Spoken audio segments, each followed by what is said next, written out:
이제 다 같이 일어나셔서 오늘도 우리를 불러 예배케 하신 하나님께 감사하며 함께 사도신경으로 우리의 신앙을 고백하겠습니다. 나는 전능하신 아버지 하나님 천지의 창조주를 믿습니다. 나는 그의 유일하신 아들 우리 주 예수 그리스도를 믿습니다. 그는 성령으로 잉태되어 동정녀 마리아에게서 나시고 본디오 빌라도에게 고난을 받아 십자가에 못 박혀 죽으시고 장사된 지 사흘 만에 죽은 자 가운데서 다시 살아나셨으며 하늘에 오르시어 전능하신 아버지 하나님 우편에 앉아 계시다가 거기로부터 살아있는 자와 죽은 자를 심판하러 오십니다. 나는 성령을 믿으며 거룩한 공교회와 성도의 교제와 죄를 용서받는 것과 몸의 부활과 영생을 믿습니다. 아멘.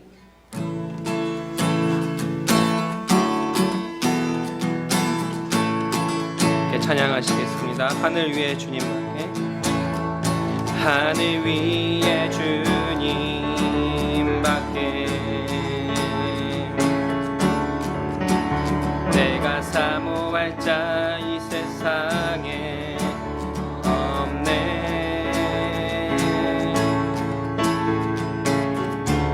내 마음과 힘은 믿을 수 없네. 오직 한 가지 그 진리를 믿네.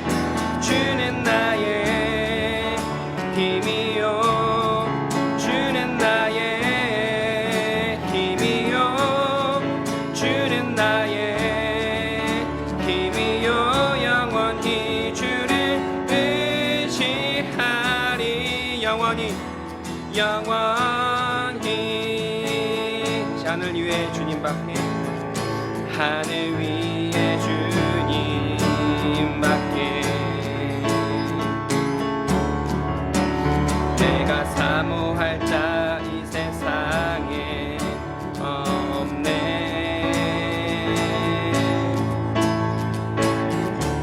내 마음과 힘은 믿을 수 없네. 오직 한 가지 그 진리를 믿네. 주는 나의 힘이요 주는 나의 힘이요 주는 나의 힘이요 영원히 주를 의지하. 주는 나의 힘이요 주는 나의 힘이요 주는 나의 힘이요 영원히 주를 의지하. 주는 나의 힘이요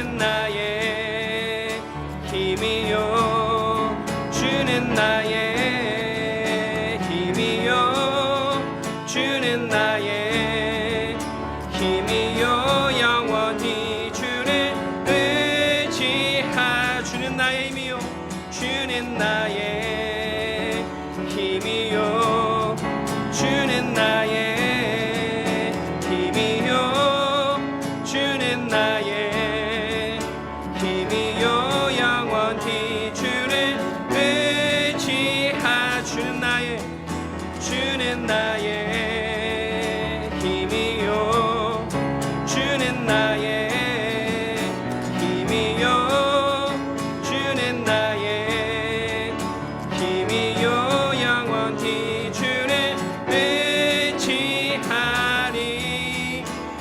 주는 나의 힘이요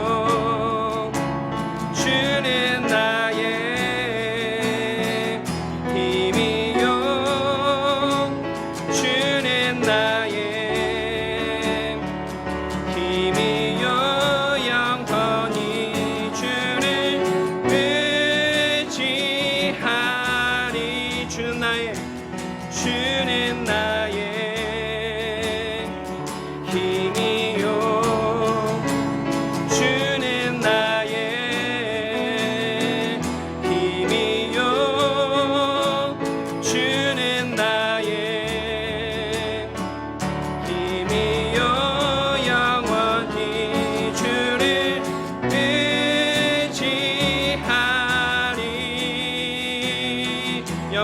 영원히.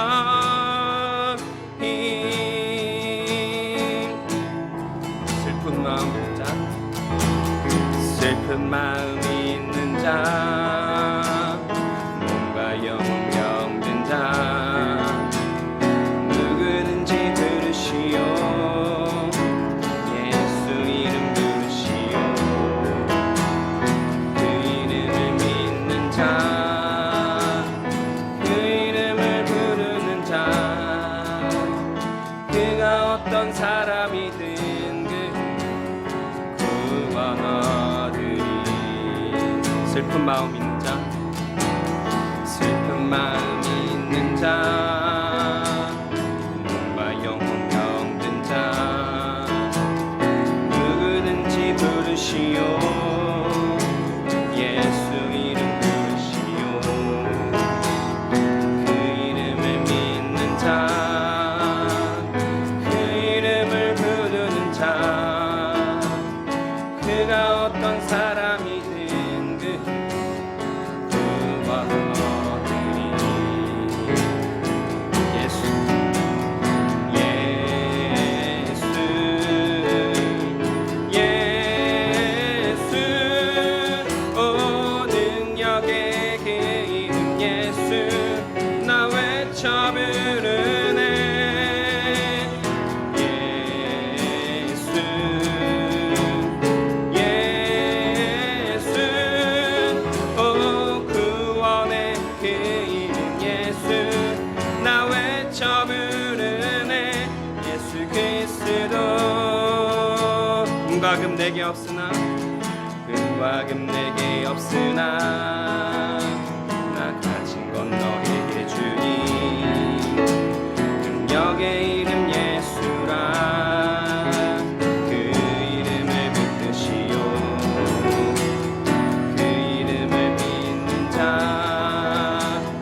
그 이름을 외치는 자, 그가 어떤 사람이든 그는 주의 영광 보리라. 예수, 예수, 예수, 오 능력의 그 이름 예수, 나 외쳐 부르네. 예수,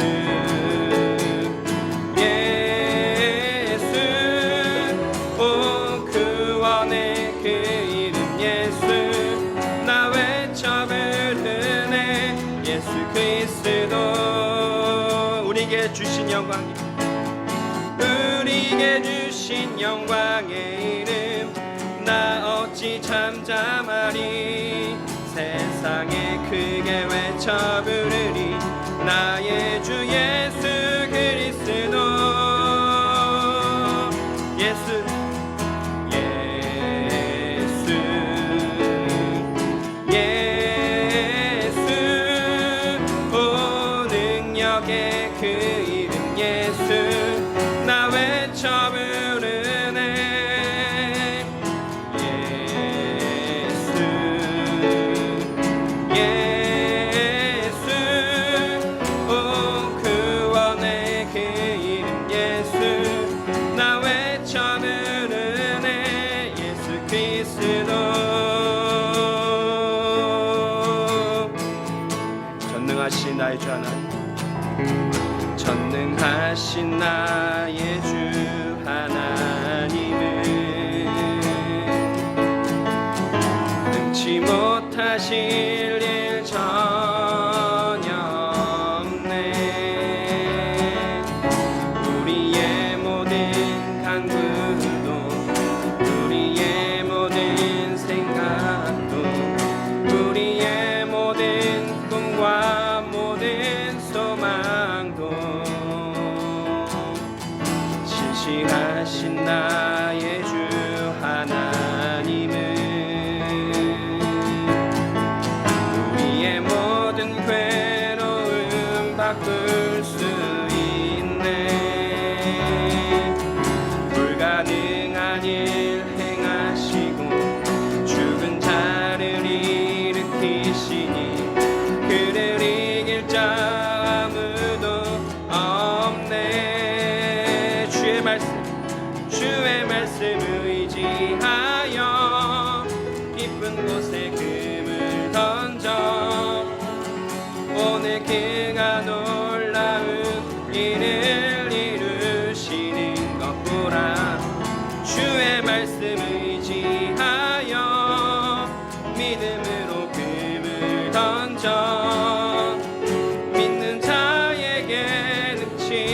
못함 없네. 전능하신 나의 주 하나님, 전능하신 나의 주 하나님은 능치 못하실 일 전혀 없네. 우리의 모든 강구도, 우리의 모든 생각도, 우리의 모든 꿈과 모든 소망도 신실하신 나의 주 하나님은 우리의 모든 괴로움 바꿀 수 있네. 불가능한 일 행하시고 죽은 자를 일으키시니 그를 이길 자 아무도 없네. 주의 말씀 의지하여, 주의 말씀 의지하여 깊은 곳에 금을 던져 오늘 그가 놀라운 일을 이루시는 것 보라. 주의 말씀 의지하여 믿음으로 금을 던져 믿는 자에게 능치 못함 없네. 주의 말씀 의지하여 깊은 곳에 금을 던져 오늘 그가 놀라운 일을 이루시는 것 보라. 의지하여 믿음으로 금을 던져 믿는 자에게 능치 못함 없네. 주의 말씀 의지하여, 주의 말씀 의지하여 깊은 곳에 금을 던져 오늘 그가 놀라운 일을 이루시는 것 보라.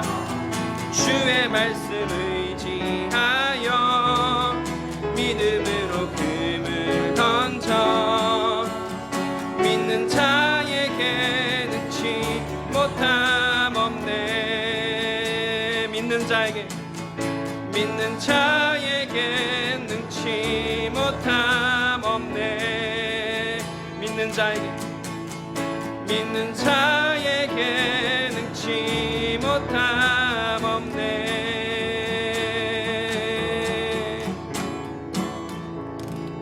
계속해서 침묵으로 기도하시겠습니다.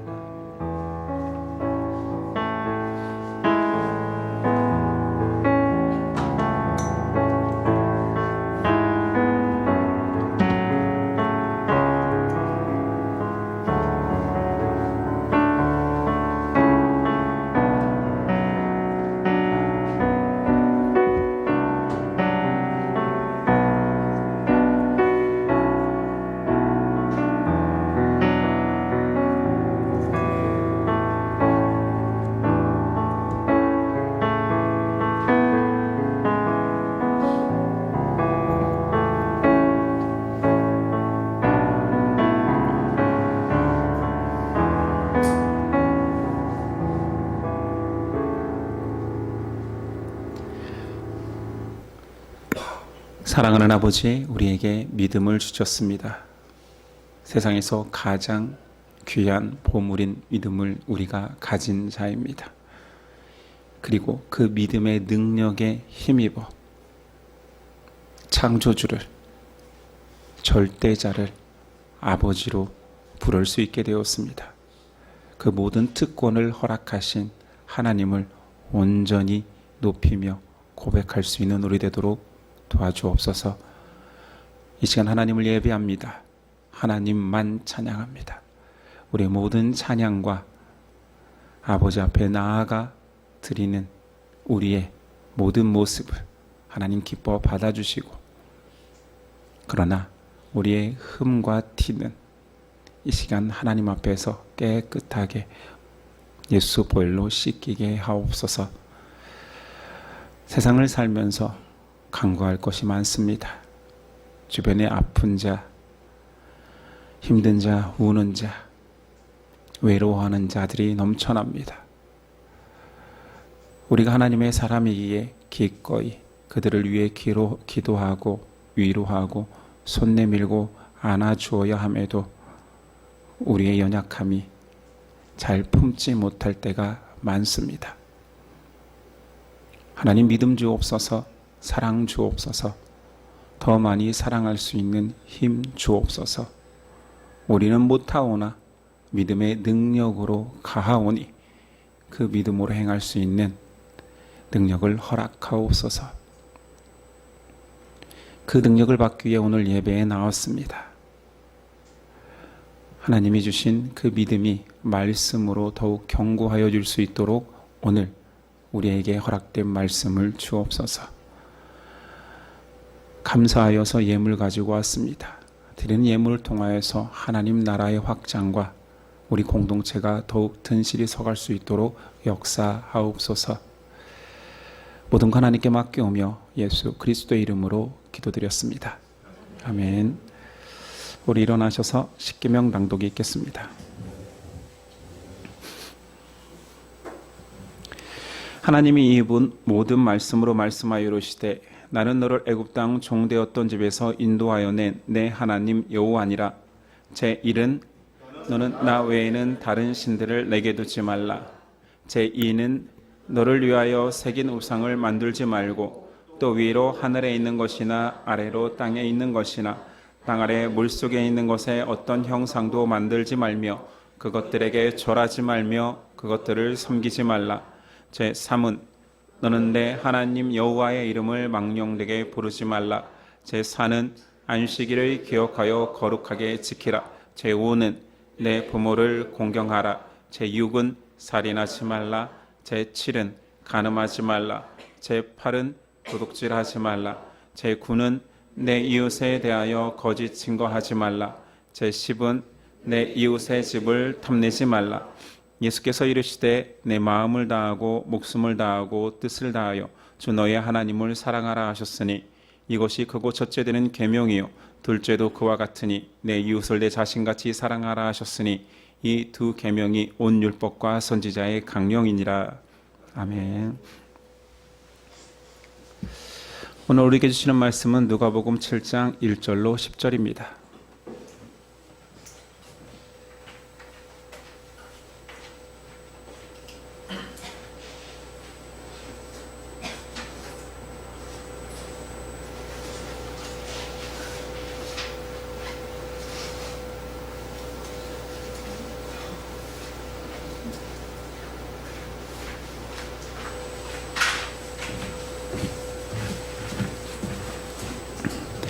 누가복음 7장 1절로 10절.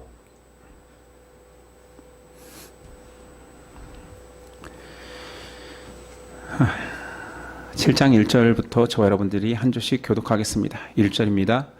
예수께서 모든 말씀을 백성에게 들려주시기를 마치신 후에 가버나움으로 들어가시니라. 예수의 소문을 듣고 유대인의 장로 몇 사람을 예수께 보내어 오소서 그 종을 구해 주시기를 청한지라. 이에 그들이 예수께 나와 간절히 구하여 이르되 이 일을 하신 것이 이 사람에게 합당하니까. 그가 우리 민족을 사랑하고 또한 우리를 위하여 회당을 지었나이다 하니. 예수께서 함께 하실세 이에 그 집이 멀지 아니하여 백부장이 것들을 보내어 이르되 주여 수고하시지 마옵소서. 내 집에 들어오심을 나는 감당하지 못하겠나이다. 그러므로 내가 주께 나아가기도 감당하지 못할 줄을 알았나이다. 말씀만 하사 내 하인을 낫게 하소서. 내 아래에도 병사가 있으니 이더러 가라 하면 가고 저더러 오라 하면 오고 내 종도로 이것을 하라 하면 하리라. 예수께서 들으시고 그를 놀랍게 여겨 돌이키사 따르는 무리에게 이르시되 내가 너희에게 이르노니 이스라엘 중에서도 이만한 믿음은 만나보지 못하였노라 하시더라. 보내었던 사람들이 집으로 돌아가 보매 종이 이미 나아 있었더라. 아멘. 오늘 말씀의 제목은 백부장의 놀라운 믿음. 백부장의 놀라운 믿음이라는 제목으로 은혜 나누겠습니다. 지금 누가복음 7장을 보고 있습니다. 6장까지는 평지설교 또는 평지수훈이라는 예수님의 가르침이 있은 이후에 지금은 가버나움으로 들어가셨습니다. 7장에서는 누가복음의 별명을 기억하십니까? 소외받는 자들의 복음서, 가난한 자들의 복음서라는 이름에 걸맞게 그 특징을 세 사람을 통해 소개하고 있습니다. 첫 번째 사람이 오늘 말씀의 이방인 백부장입니다. 이방인도 소외받는 층이었죠. 7장의 두 번째 사람은 과부입니다. 내용은 아들이 죽은 사건을 이야기하는 거고, 세 번째 인물은 죄인으로서 예수님께 향유 부은 여인입니다. 누가는 이 세 사람을 모아서 한 곳에 배열함으로써 소외받는 자들을 예수님께서 얼마나 아끼시는지를 표현하고 싶어 했습니다. 오늘 장소는 가버나움입니다. 지형적 위치는 앞에서도 언급했다시피 갈릴리 호수 북서쪽입니다. 이곳에서는 많은 일들이 있었지요. 앞에 본문에 언급한 내용만 베드로 장모가 치유받은 곳이고, 또한 제자들이 베드로, 안드레, 야고보, 요한, 마태가 부름받은 곳입니다. 이곳에서 중풍병자와 나병 환자가 고침받았고, 자그마치 2명의 사람이 죽었다 살아났습니다. 예수님이 살리신 사람은 3사람인데 그 2명이 이곳에서 나타났어요. 과부의 아들과 회당장의 딸을 살리셨고, 혈루증으로 일평생을 고생한 여인을 고치셨고, 맹인의 눈을 뜨게 했습니다. 그렇게 많은 기적을, 놀라운 일들을 베푸신 그 장소가 가버나움인데, 예수님께서는 그 장소를 오늘 내용과 평행 본문인 마태복음에서 평가하십니다. 마태복음 11장 20절 이하에 예수께서 권능을 가장 많이 행하신 고을들이 회개하지 아니하므로 그때에 책망하시되, 가버나움아 내가 하늘까지 높아지겠느냐, 음부에까지 낮아지리라. 네게 행한 모든 권능을 소돔에서 행하였더라면 그 성이 오늘까지 있었으리라. 내가 너희에게 이르노니 심판 날에 소돔 땅이 너보다 견디기 쉬우리라 하시니라. 구약의 죄악의 도시의 대명사가 소돔과 고모라잖아요. 신약은 가버나움입니다.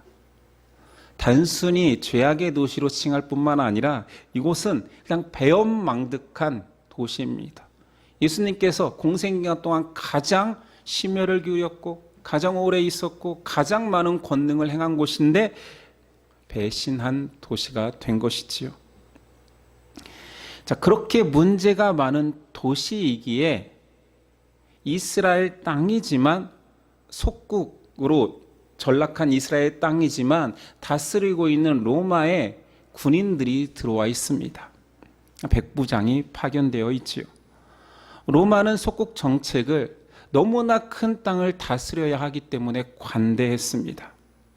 그래서 그들에게 통치권을 맡기고 문제가 없으면 그냥 내버려 두는 곳이었는데, 이 가버나움은 주둔하는 군대가 있는 거예요. 그만큼 문제가 있었던 곳임을 알 수 있죠.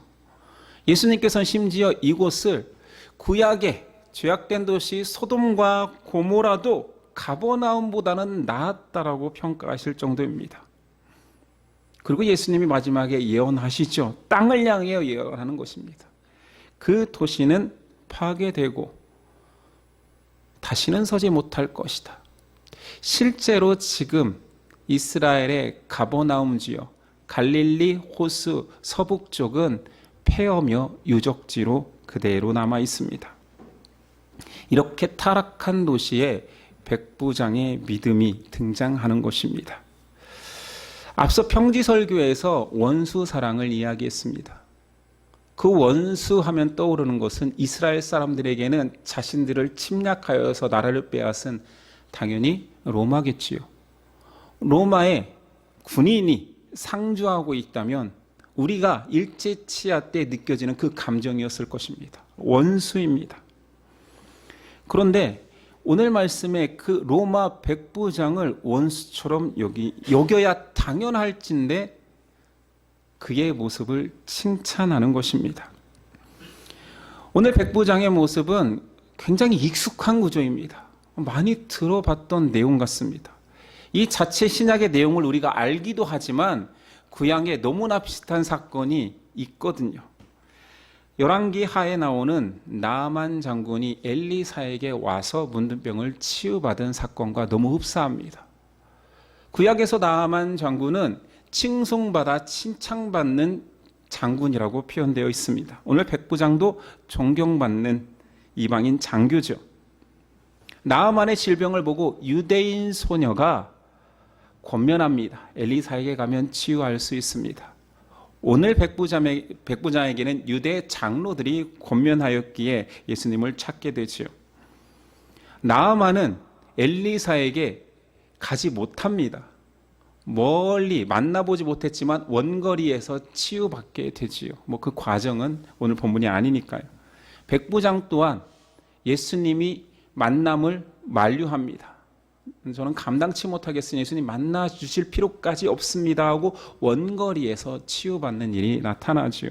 굉장히 흡사하죠. 모든 성경은 이렇듯 주제가 예수 그리스도, 모든 것들이 구약이 신약에 와서 이루어지는 한 분을 향하고 있다는 것을 알게 되지요. 또한 이방인 백부장의 이 치유 사건은 앞서 누가복음에서 아기 예수를 보며 예언하였던 시므온 예언의 성취이기도 합니다. 누가복음 2장 30절이야. 시므온의 예언입니다. 내 눈이 주의 구원을 보았사오니 이는 만민 앞에 예비하신 것이요 이방을 비추는 빛이요 주의 백성 이스라엘의 영광이니이다 하니. 시므온의 찬양이라고도 언급되는 그 본문이지요. 이방을 비추는 빛이 되신다, 이 아기 예수가 고백했는데 실제로 이방인들의 구원을 선포하는 직접적 사건이 오늘 백부장 사건입니다. 이건 단순히 보면 그냥 한 병자의 치유 사건 같아요. 그런데 크게 보면 성경 전체의 주제를 담고 있습니다.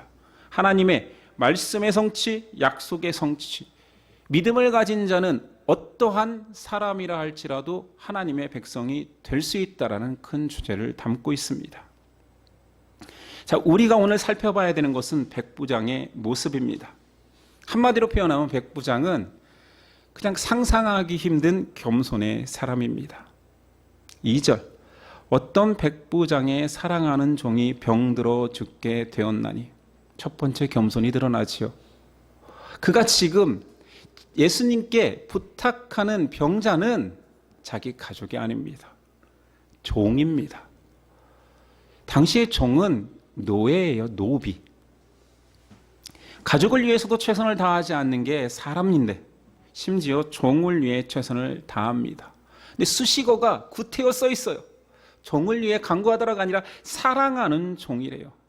여기서 사랑이라는 원어를 찾아보니 티마오라는 단어에서 파생된 말입니다. 독특한 표현입니다. 이 티마오의 어원은 낮은 곳에서 위를 올려다보다입니다. 그냥 백부장이 자기 종을 향하여서 높은 위치에서 낮은 자를 긍휼히 여기고 배려해 줄 수 있잖아요. 근데 구태여 티마오라는 파생어를 쓰므로 주인이 종을 사랑하는데 낮은 곳에서 높은 곳으로 바라보며 섬기는 듯한 자세로 소중히 대한다라는 단어를 쓴 것입니다. 우리말 표현으로 적합한 것은 눈높이 사랑 이 정도 같아요. 그렇죠? 내 자녀를, 작은 자를 그냥 배려해 주는 정도가 아니라 내려와서 그들의 시선에서 안아주고 섬기는 그런 모습의 단어입니다. 두 번째 백부장의 섬김을 나타내는 모습은 3절입니다. 예수의 소문을 듣고 유대인의 장로 몇 사람을 예수께 보내어 오셔서 그 종을 구해 주시기를 청한지라. 통치하는 나라의 백부장이에요. 유대인 누구라도, 속국의 유대인 누구라도 그냥 부르면 됩니다. 자, 고대 사회에서 로마의 백부장이면 속국 시민이 아무리 높은 지위라 할지라도 부르면 오게 되어 있습니다. 이건 당연한 거예요. 이건 무시도 아니에요. 이스라엘도 로마인도 그냥 다 알고 있는 사실이에요. 당시의 도덕성을 우리가 생각해 본다라면 그냥 높은 자가 낮은 자를 부르는 것은 당연하고, 높은 자가 낮은 자를 배려하는 것은 권장하는 사회도 아니에요. 그걸 누가 칭찬합니까? 오히려 점령군의 장교가 식민지에 사람을 찾아가는 것은 로마인이 보기에도 유대인이 보기에도 이건 이상한 일입니다. 어쩌면 로마 사람들은 비웃을지도 몰라요. 뭐 하는 짓이냐 너. 네 지위가 아깝다 하겠지요. 그러니까 로마 백부장은 통치를 위하여서 내가 이 땅에서 문제 일으키지 않고 내가 임기하는 동안 이스라엘 사람들을 잘 다스리기 위해서 배려해야지 정도의 차원이 아닙니다. 그냥 인품인 거예요. 그냥 그 사람 자체인 것입니다. 지극히 겸손한 사람인 거지. 4, 5절을 볼까요? 이에 그들이, 장로들입니다, 예수께 나와 간절히 구하여 이르되 이 일을, 그 백부장의 부탁을 하시는 것이 이 사람에게는 합당하니이다. 그가 우리 민족을 사랑하고 또한 우리를 위하여 회당을 지었나이다 하니.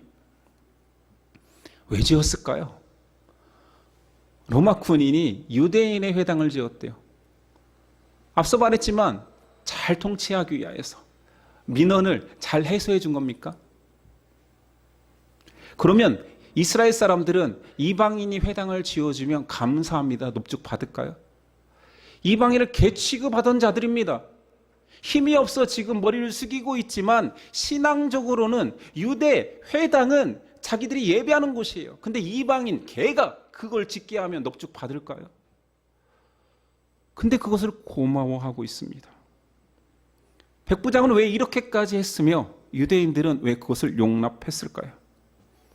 유대인 유지들도 잘 하지 않는 회당 짓는 일을 이방인이면서 회당까지 지어준, 심지어 유대인들은 그걸 받아들이고 감사해야 하고 있습니다. 미루어 짐작하기는 그가 하나님 여호와의 신앙을 받아들인 사람이기에 인정한다 할 수 있습니다. 그 결정적 증거가 오늘 말씀에도 나옵니다.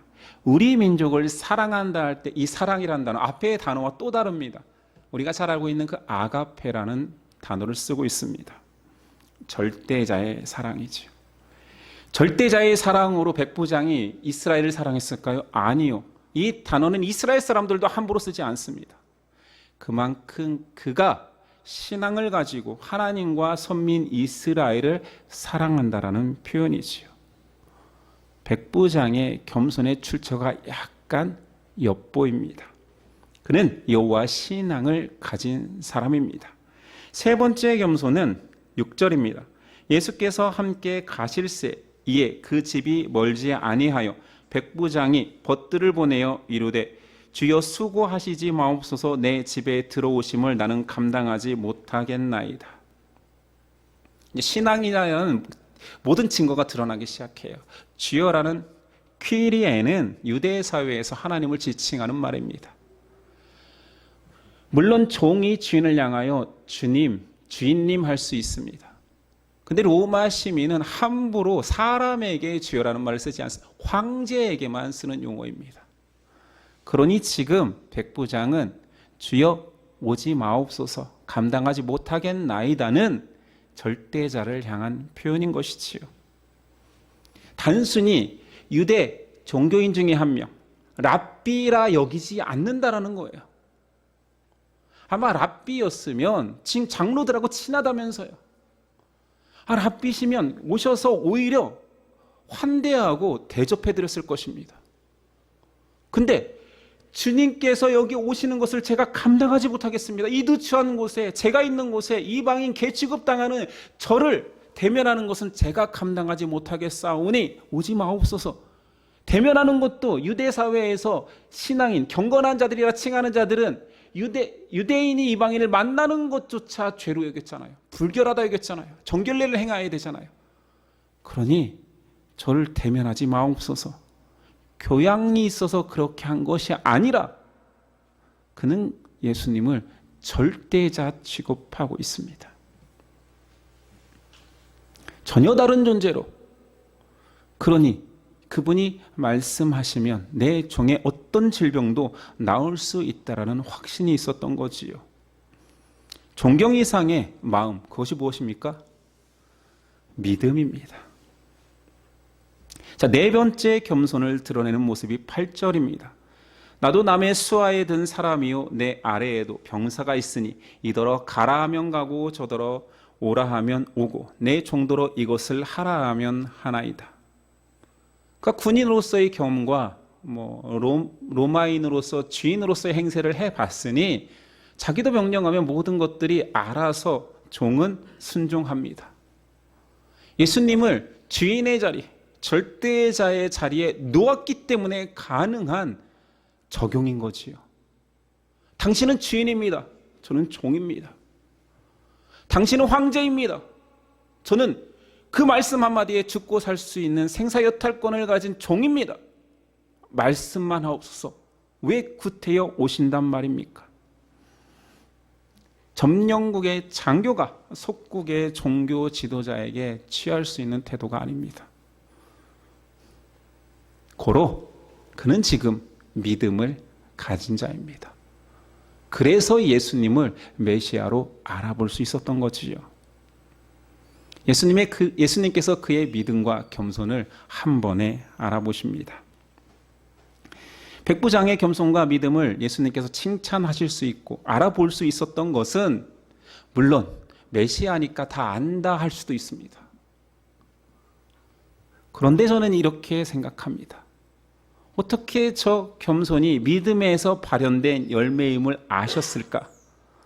예수님이 보시기에 믿음의 열매, 예수님이 가지고 있는 겸손과 믿음과 닮아있기 때문입니다. 겸손의 왕이신 예수님이 보시기에 자기의 믿음의 열매는 본인이 가장 잘 아는 것이 당연합니다. 예수님도 그 겸손한 백부장에게 겸손으로 화답하십니다.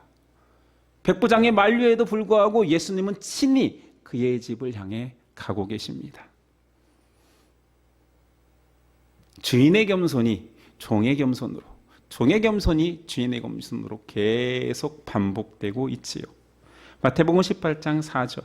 그러므로 누구든지 이 어린 아이와 같이 자기를 낮추는 사람이 천국에서 큰 자니라. 역시 겸손의 왕다운 발언이십니다. 예수님은 여기서 끝나지 않고 그의 믿음을 칭찬합니다. 근데 정말 기분 나쁜 말, 비교하면서 칭찬하십니다. 유대인들은 믿음을 가진 자, 하나님의 백성, 선민이라 여기는 자들인데 그들을 향하여서 비교를 하십니다. 9절. 예수께서 들으시고 그를 놀랍게 여겨 돌이키사 따르는 무리에게 이르시되, 다 유대인이겠지요?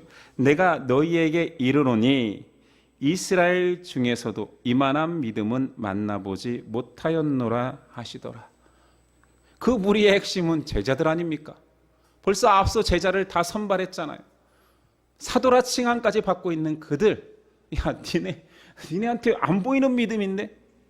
아니, 이스라엘 전체에도 이만한 믿음을 나는 본 적이 없어 라고 극찬을 하시지요. 평행본문인 마태복음에서는 예수님 한술 더 떠, 한번 읽어볼까요? 8장 11절이 합니다. 예수께서 들으시고 백부장의 그 대답을 들으시고 놀랍게 여겨 따르는 자들에게 이르시되, 내가 진실로 너희에게 이르노니 이스라엘 중 아무에게도 이만한 믿음을 보지 못하였노라. 여기까지는 똑같습니다. 그런데 첨언한 부분이 있으니 또 너희에게 이르노니 동서로부터 많은 사람이 이르러 아브라함과 이삭과 야곱과 함께 천국에 앉으려니와 그 나라의 본 자손들은 이스라엘 백성이죠. 바깥 어두운 데 쫓겨나 거기서 울며 이를 갈게 되리라. 예수님 좋은 멘토가 아니어서 서로를 비교하는 것입니까? 부모가 절대 해서는 안 되는 것은 너의 자식 칭찬이잖아요. 내 자식의 성적과 비교하거나 태도와 비교해서. 예수님 그런 것입니까? 내 새끼들 이스라엘 백성을 위해서 예수님 오셨다라고 선언하고 수로보니게 여인과의 만남에서 드러냈잖아요. 저 이방 여인 개입니다. 개들도 상에서 떨어지는 부스러기를 먹습니다. 저에게 부스러기 좀 주세요 했을 때 안 줘. 부스러기도 아까워. 나는 내 백성 유대인을 위해서 온 사람이야 라고 단호하게 말했던 그 예수님. 자기의 1차 정체성을 정확히 선포했던 예수님. 그런데 이제 와서 내 새끼가 못났다고, 이방인이 훨씬 더 낫네, 유대인 중에 이만한 믿음 본 적도 없어, 한술도 떠, 이스라엘은 멸망할 거야, 바깥 어두운 데 쫓겨나서 울게 될 거야, 이들이 하나님 나라의 백성이 될 거야 라고 선언해 버렸습니다. 비교하신 걸까요? 겸손의 왕이신 그분이 왜 뜬금없이 여기서는 자식들을 갈구는 도구로 사용합니까? 그럼 예수님의 심정을 좀 헤아려야 됩니다. 예수님 자신이 유대인, 구약 때부터 아브라함의 후손들이 기다렸던 그 메시아로 자신이 왔고 내 잃어버린 백성을 찾으러 왔다라고 말씀하셨습니다. 그리고 돌아다니시지요. 유대 땅을 돌아다니셨습니다. 얼마나 찾고 찾았을까요? 내 음성을 알아보는 양을 위하여서 어디 가든 말씀을 선포했습니다. 그 말씀을 듣고 찾아오는 내 양을 찾기 위해서. 그런데 그 소중한 보물을 가진, 보물인 믿음을 가진 이스라엘 백성이 없는 거예요. 극히 적은 거예요. 이런 심정에서 예수님 말한 겁니다. 왜 너희는 없냐? 왜 너희는 없냐? 내가 너희를 위해서 지금 너희 땅, 너희 백성을 친히 찾아다니면서 동네마다 어귀마다 이스라엘을 다니고 있잖아. 근데 왜 없냐? 구약 때부터 아브라함 때부터 너희에게 믿음이라는 보석을 다 나눠줬잖아. 왜 그 믿음 보여달라는데 아무도 안 갖고 있냐? 다 팔아먹었냐? 다 버렸냐? 왜 없냐? 예수님 안타까운 심정으로 지금 이 고백을 한 거예요. 내 백성 선민 이스라엘이 버린 그 보석과 같은 믿음을, 땅에 버려진 그 보물을 지금 이방인 한 사람이 주워서 그걸 고이 간직하고 있으니 이게 웬일이냐라고 놀라고 있는 것입니다. 마태복음의 예언처럼 말씀은 참 두려워요. 지금 현재 이루어졌습니다. 유대인의 절대 다수가 전 세계에서 예수님을 부인하는 민족으로 살아가고 있고 세계 열방이 예수님을 주라 고백하고 있습니다. 백부장을 통하여서 예수님이 말하고 싶은 것은 한 사람의 겸손, 나는 그냥 멀리서도 요구만 하면 질병을 고치는 사람이야를 가르쳐주는 게 아니에요. 믿음의 가치를 말하고 싶은 것입니다. 10절, 결론적으로 보내었던 사람들이 집으로 돌아가 보매 종이 이미 나아 있었더라. 여기 나아 있었다라는 말도 그냥 육체의 질병이 나았다가 아닙니다. 정신적으로 영적으로 그가 온전하여졌다. 그런 의미에서 개역 한글이 더 좋아요. 돌아왔더니 온전하여졌더라. 왜 이것을 나았더라고 바꿨는지 모르겠어요. 더 바른 의미까지 이상한 단어로 대처했는지.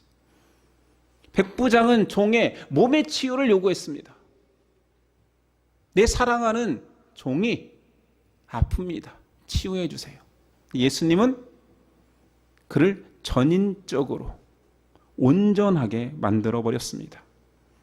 질병은 의원도 치료할 수 있지요. 병은 병원에서도 고칠 수 있습니다. 그런데 병으로 야기된 갈등, 상처, 두려움, 절망, 가족들이 겪어야 될 힘듦, 그 모든 후유증까지 예수님은 전인적으로 치유시키신 것입니다. 완전한 회복이죠. 이것은 한 사람이, 창조주가, 만든 자가 AS 서비스를 했다라는 얘기가 아닌 거예요. 사람이 이 땅에서 아프고 죽어가고 그걸 치유하시는 예수님은 병자를 치유하시는 가장 놀라운 치유자시다가 아닌 거예요. 본질을 보라는 거지요. 만든 자가 와서 그를 완전히 회복시킨다. 사람은 완전해질 수 있다. 이것을 보여주는 것입니다. 근데 그 조건이 하나 있으니 믿음이다. 믿음은 그 자체가 신비로운 보석 같습니다. 상상할 수 없는 능력을 가지고 있습니다. 믿음은 연약하고 죽어가는 인간에게 회복의 능력을 주는 신비입니다. 믿음으로 병이 나아지는 그냥 치유가 아니라 새로워지고, 심지어는 우린 다 알고 있잖아요. 새 창조로 내가 거듭나지고 하나님 나라의 백성이 되어서 영원히 살게 된대요. 도대체 믿음이 뭐길래? 예수님이 이것을 설명하신 것입니다. 믿음으로 낫는다, 믿음으로 회복된다, 믿음으로 새로워진다, 믿음으로 영원한 존재로 온전하여진다. 근데 그 믿음이 백부장이 가지고 있구나. 세상에 존재하는 모든 것들은 그 개개인만의 가치를 지닙니다. 우리도 소중히 여기는 가치들이 있지요. 안타까운 것은 신앙인도 세상 사람들도 그 가치가 비슷하다는 것이 흠이지만요. 근데 결코 우리가 마음으로 받아들이든 받아들이지 않든 진리가 말하는 것은 세상에서 존재하는 사람이 가질 수 있는 가장 존귀한 것이 있으니, 가장 큰 가치가 있으니 성경은 믿음이라 말합니다. 이것보다 더 큰 것은 없다 말해요. 오늘 예수님께서 그 믿음을 이야기하는 것입니다. 더 귀한 가치는 없다. 믿음으로 살고 죽는다. 믿음만 있다면 모든 기적이 이루어진다. 믿음만 있다라면 나는 그를 칭찬할 것이요, 나는 그를 극찬할 것이요, 내가 피조물일지라도 믿음 가진 그를 보면 내가 깜짝 놀랄 것이다. 근데 그 보물을 내 백성 이스라엘이 아니라 이방인이 가지고 있음을 사실은 폭로한 것입니다. 믿음이 무엇이게요? 무엇이길래요? 믿음, 그냥 단어상으로는 믿는다의 명사형이잖아요. 일반 동사잖아요. 근데 기독교인의 믿음은 일반 동사가 아닙니다. 고유 명사지. 전혀 다른 것입니다. 이 기독교, 하나님이 주신 선물인 믿음을 가지면 볼 수 없는 것을 보게 돼요. 믿을 수 없는 것을 믿게 돼요. 그러니 믿음이라는 단어를 쓴 것은 잘 번역한 것입니다. 불가능한 것을 순종하게 합니다. 세상 어떤 가치도 그 믿음의 가치에 따라올 수 없습니다. 왜냐하면 그 믿음이라는 것을 가졌다는 이유만으로 그를 구원하거든요. 영생에 들어가게 한대요. 이런 가치를 지닌 것이 있을까요? 돈으로, 그러니까 우리 옛날에 어렸을 때 신앙생활하면서 돈으로도 못 가요 하나님 나라, 힘으로도 못 가요 하나님 나라, 믿음으로 가는 나라 하나님 나라, 다 부르고 컸지만 다 인정하지 않는, 믿음의 가치가 너무 크다라고 고백하지만 커서는 더 큰 가치를 위해 살아가는 아이러니지요. 사람이 가질 수 있는 최고의 가치가 믿음입니다. 말씀 속 사람들은 그 가치를 모르기 때문에 백부장이 믿음의 가치를 지닌 사람이라고 자랑하지 않고 백부장의 한 일, 선행을 자랑합니다. 그가 이스라엘 이방인인데 우리를 사랑해요. 얼마나 사랑하냐면 우리를 위해 회당까지 지어줬어요. 예수님, 그러니 좀 이뻐해 주세요. 좀 부탁 좀 들어주세요. 이게 사람의 시선입니다. 예수님은 만나자마자 네가 그런 귀한 일도 했다며? 어이구 참 드문 인재네 이랬나요? 정확히 믿음을 칭찬합니다. 여기에 우리의 소망이 있습니다. 예수님이 우리를 칭찬하는 것은 선행이 아닙니다. 수많은 선행을 했다 한들 예수님이 딱 보시기에 믿음을 칭찬하는 거지요. 믿음의 가치를 아는 분은 그 믿음을 만드신 창조주밖에 없습니다. 예수님이 보기에 믿음을 가진 자가 드러나는 착함과 지혜와 선행은 전부 다 믿음의 열매이기 때문에 믿음을 칭찬하면 끝납니다. 저는 앞에서 겸손의 여러 가지 모습들을 다 나누었지만 이것들이 가능하게 한 이유가 믿음이라고 말하고 있습니다. 이방인이 그 믿음을 가졌습니다. 심지어 하나님의 백성, 율법을 먼저 받은 이스라엘에도 없는 그 믿음을 칭찬하고 있습니다. 고로 예수님이 말하고 싶은 것은 이스라엘을 까내리고 니네 개똑같이 믿었다라고 비난하고 싶은 것이 아니라 믿음의 보편성. 이 보물만 가지면 나는 구분하지 않아. 보편성. 이것만 가지면 네가 죄인이어도 돼. 믿음만 가졌다라면 이건 세상이 인정하기 싫은 말이겠지만 네가 살인자여도 귀한 자야. 칭찬받는 자야. 우리는 그 믿음의 가치를 가장 근처에 있지만 가장 인정하기 힘든 사람일 수도 있습니다. 왜냐하면 다 가졌다고 여기니까. 교회 다니는 사람 중에 믿음 없는 사람이 어디 있어? 쟤도 있고 나도 있고. 있지만 뭐 공기놀이 하듯이 빌려줄 수도 있고, 때로는 뭐 열심히 내서 남의 것을 뺏어오는 것처럼 가질 수 있고, 필요 없으면 잠깐 장롱에 넣어놓고 뭐 보석함 이쁘게 만들어서 넣어놓으면 되지. 이게 이스라엘의 모습이라는 거지요. 영적 교회의 모습입니다. 믿음을 죽으면 들어가는 천국의 티켓 정도로만 여기는 것입니다. 내 주머니에 믿음 있어. 근데 죽으면 뭐 천국 갈 때 딱 내밀면 되잖아. 나 아브라함의 후손이고 예수님을 주라 믿는 사람이니 저 입장이지요. 가짜일 가능성이 매우 높습니다. 믿음을 지니는 순간 그게 보석이라면서요. 세상의 가치와 비교할 수 없는 가장 귀한 건데 그 능력이 그냥 믿음을 쥐는 순간 나타나기 시작하는 거예요. 예수님은 뭐라고까지 말씀했냐면 마지막에 믿음 가진 자 천국 간다를 강조하는 게 아니라 믿음이 지금 들어온 자 천국이 너에게 임했다. 천국을 가는 것이 아니라 믿음을 가지는 순간 천국이 와버렸다. 그거 빼앗길 수가 없다. 입장을 해버렸다. 이 땅을 딛고 살지만 너의 인생은 내가 책임져서 성령이 함께하기 때문에 지금 천국을 살고 있는 거야. 지옥 같은 삶을 살지만, 가난한 자로 살지만, 핍박을 받지만 네 땅은 지금 디디는 곳이 세상이 아니야, 천국이야. 왜냐하면 믿음을 지녔기 때문에. 이것이 믿음입니다. 죽으면 가는 천국 티켓이 아니에요. 백부장이 이 믿음을 가졌기 때문에 겸손한 것입니다. 겸손해서 믿음이 생긴 것이 아니라. 그가 지혜롭잖아요. 아니 자기 삶을 돌아봐서 자기의 순종의 개념을 이용해서 예수님에게 순종하는 태도가 굉장히 지혜롭잖아요. 영적이잖아요. 근데 그 지혜도 어디서 온다고요? 그가 믿음을 가졌기 때문에 깨달을 수 있는 지혜라는 것이지요. 겸손한데 지혜롭습니다. 퍼펙트 신앙인. 저로서도 꿈꾸는 퍼펙트 신앙인이죠. 겸손한데 지혜롭다. 그런데 우리 힘이 아니라, 내 교양이 아니고 내 도덕성이 아니라 믿음이 그렇게 만들어가는 믿음의 열매인 것입니다. 성경은 교양서가 아닙니다. 믿음은 교양 있게 행하는 소양이 아닙니다. 믿음은 능력입니다.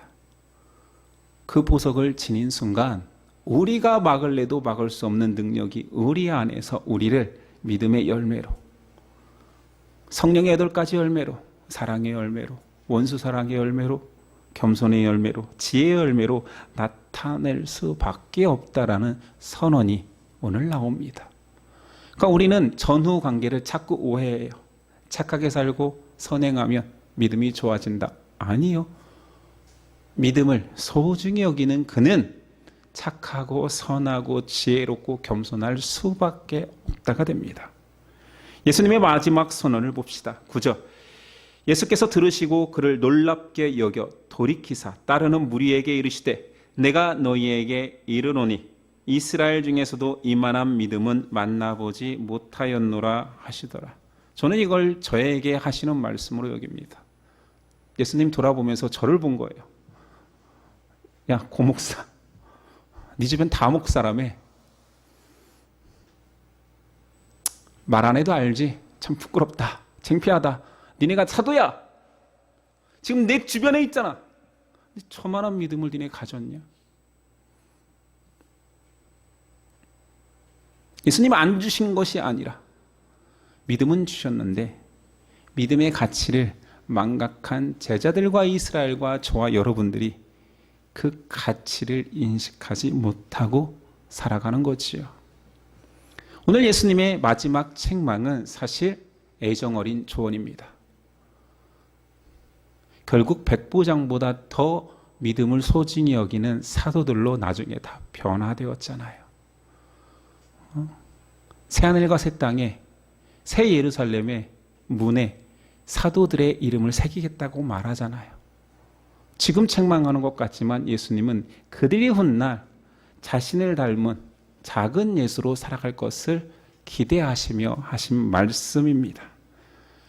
우리에게 하시는 말씀이라면 동일하겠지요. 우리 믿음을 받았습니다.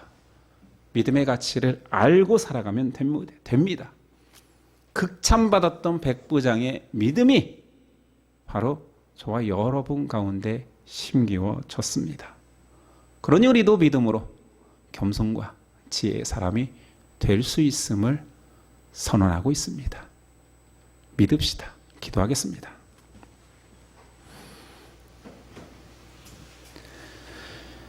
주님 감사합니다. 믿음 주셔서 감사합니다.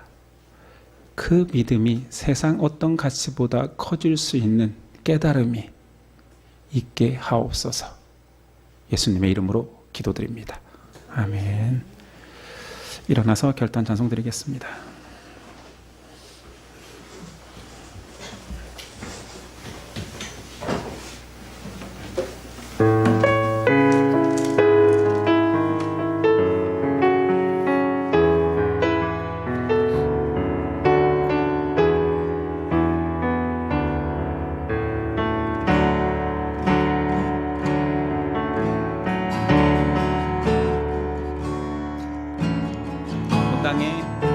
온 땅에 주인 되신 주님이 내 이름 아시며 상한 맘 돌보네. 어둠을 밝히시는 새벽별 방황한 인내만 주의 길 나로 인함이 아니 주가 행하신 일로 나의 행함이 아니 오직 주로 인하여 나는 오늘 피었다 지니 이름 없는 꽃과 같네. 나의 이름 파도 안개와 같지만 주님 나를 붙드시고 부르짖음 들으시며 날 귀환하시네. 주님이 나의 죄를 보시고 사랑의 눈으로 날 일으키시네. 하나를 삼삼하게 하시니 내 영혼의 폭풍 고요케 하시네. 나로 인함이 아닌 주가 행하신 일로 나의 행함이 아닌 오직 주로 인하여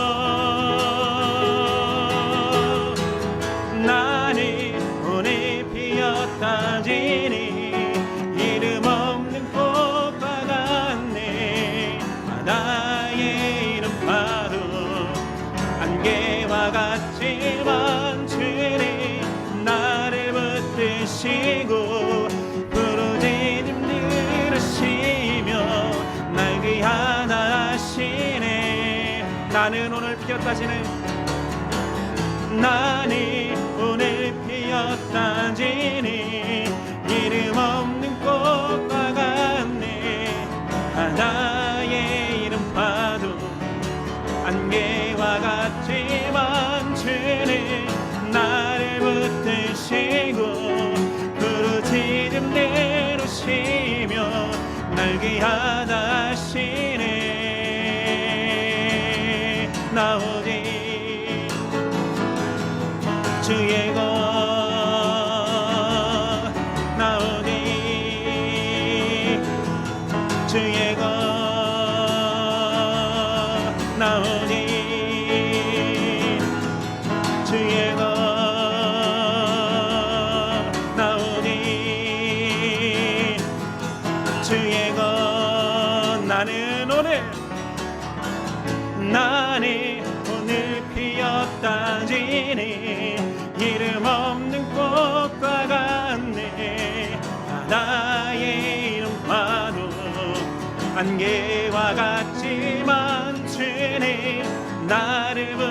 이끄시고 부르짖음 들으시며 날 귀하다 하시네.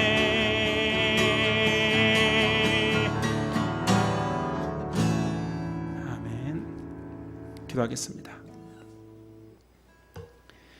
이제는 우리 주 예수 그리스도의 은혜와 아버지 하나님의 사랑과 성령의 교통하심이 믿음으로 살겠습니다. 믿음의 가치를 고백하겠습니다.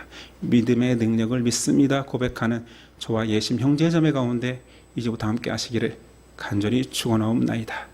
아멘.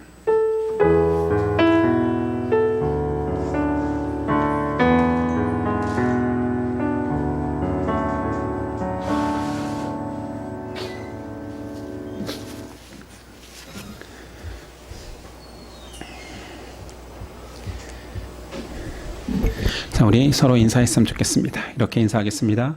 믿음을 가진 자여 놀랍습니다. 예. 카톡이었나요? 광고했다시피 수요 성경 공부는 잠깐의 겨울방학을 갖도록 하겠습니다. 그래서 2월 21일 수요일에 다시 개강하도록 하겠습니다. 목요 기도회는 제가 지난주에 참석 못해서 죄송합니다. 추석 주간 이번 주 8일만 쉬도록 하겠습니다. 나머지는 정상적으로 진행하고요. 오늘은 첫째 주로서 전체 모임으로 모이도록 하겠습니다. 예배를 마치겠습니다. 한 주간도 승리하십시오.